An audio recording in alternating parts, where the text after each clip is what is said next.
O prazer é todo nosso, Espel. O Pel fica muito feliz com a tua presença aqui. Vamos conversar um pouco. A Jana, para quem não sabe, ela está exercendo cargos na política, mas ela passou, ela estudou engenharia de petróleo na Universidade Federal de Pelotas.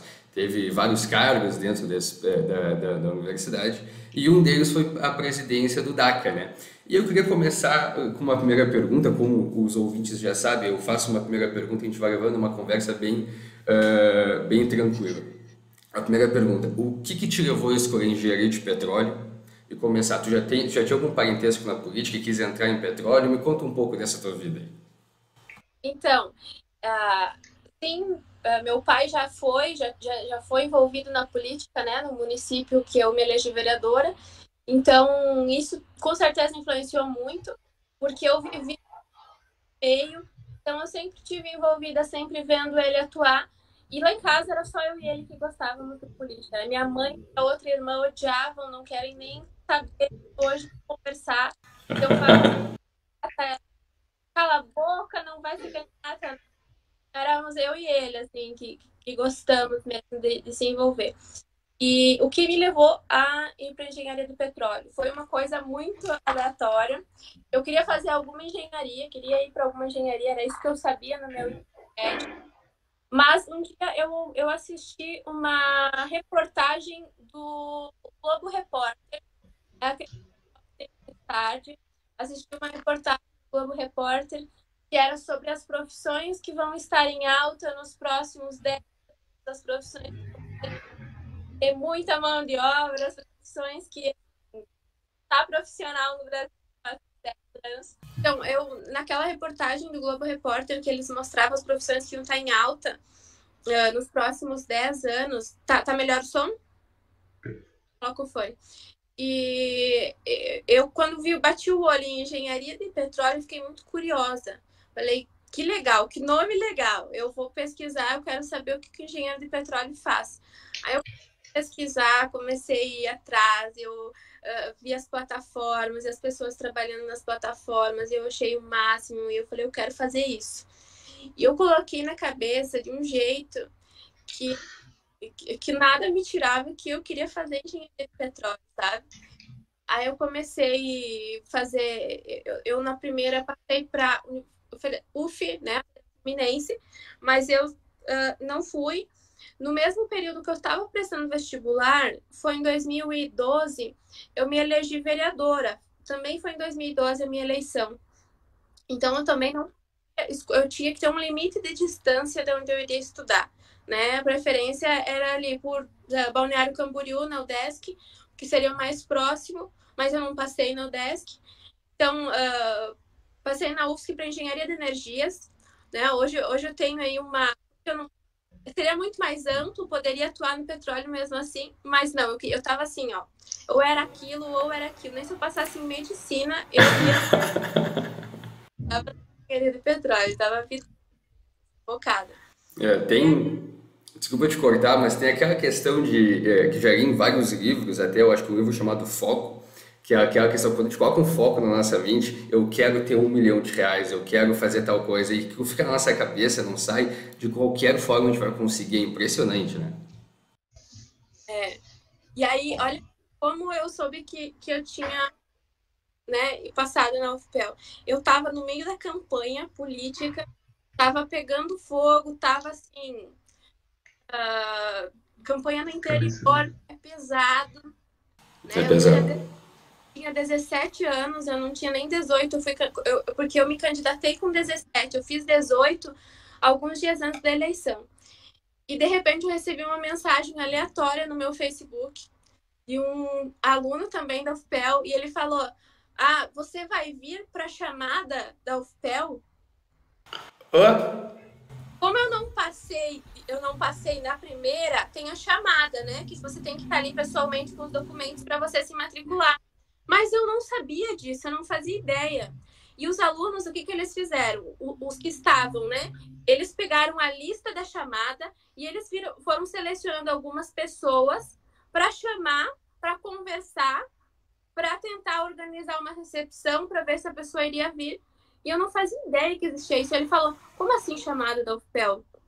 Daí ele falou, não, tem uma chamada, porque quando você não passa na primeira, você vem aqui pessoalmente, e aí quando você é chamado, você se matricula. Eu falei, nossa, eu vou ir então.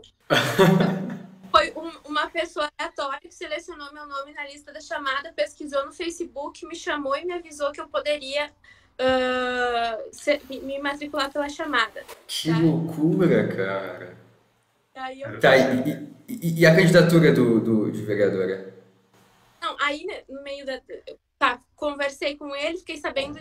Fui avisar meu pai: pai, é o seguinte, eu vou ter que ir para Pelotas, porque vai ter a chamada da universidade. É muito. Eu tava ali próxima, né? Então era muito. Provavelmente eu teria vaga. A gente vai ter que ir para Pelotas para me matricular. Aí ele falou: bora. Aí eu deixei a campanha assim uns 2, 3 dias, fui com um carro, o meu carro que eu fui para Pelotas fazer a matrícula, ele tava todo plotado com a minha cara. Na época eu podia, então o carro ele tinha ele tava com o meu número assim, com a minha cara toda plotado, cheguei fui fazer a matrícula e os veteranos, né, que seriam nossos veteranos, fizeram a recepção, tudo. Aí eles viram o carro, assim, todo mundo já ficou, nossa, ela é candidata e tal. Foi bizarro, assim, porque eu ia passando nas cidades, né? Fogo todo o Brasil, né? Aí vendo assim a candidata, eu era muito nova, eu era uma adolescentezinha, assim, né? Bloqueada. Aí, beleza, deu certo, matriculei, eles nos incluíram nos grupos dos bichos, né, que iam entrar. E aí, quando eu me elegi, eu lembro que teve uma matéria no G1, uma reportagem no G1. Não sei se o Forlana chegou a ver na época que teve a matéria, vereadora mais jovem em Santa Catarina, passa em 7 vestibulares, tal. E aí eu lembro que o pessoal no curso, né, os veteranos e tal, aí quando eu sei que passou no grupo dos veteranos, tal, vai ter uma vereadora, uma menina que você vai ter um vereador e tal. E que quando eu cheguei, aí alguns iam falar isso, sabe? Cara, Famosa antes de entrar no curso. Pois é, né, cara? Eu fico pensando, imagina se fosse comigo, assim, eu estando lá, aí uma colega minha fosse vereadora, a mais nova, assim. Ia ser engraçado, ia ser muito interessante. Tá, então, tu foi a vereadora mais nova de Santa Catarina. Isso. Pô, que legal, né? Fazendo. Tá, e como é que tu conciliou isso aqui? Ser vereadora e engenharia de petróleo? Nossa, aí Foi louco, né? loucura, foi ninja. E assim, ainda que na época não tinha essa polarização política que tem hoje, né? Então foi muito mais tranquilo. Eu cheguei assim, né, na boa, não tinha isso, não tinha Bolsonaro, né? Não tinha. A política era muito mais tranquila em 2012. Não tinha essa. Não teve impeachment, não teve nada, né? Depois que aconteceu Sim, isso, sim. inclusive. Não tinha muito Então, fogo. não, era bem mais tranquilo. E desculpa, a pergunta depois foi como que eu conciliei, né? É, tipo, não tinha que estar em Santa Catarina? Como é que foi isso aí? Então, eu era vereadora numa cidade muito pequena em Santa Catarina, né? União do Oeste. Então, só tem uma sessão legislativa uma vez por semana. E numa conversa com o presidente da Câmara, eu falei da minha situação. Falei, olha, eu estou cursando a faculdade em Pelotas, dá 700 km, 10 horas de viagem.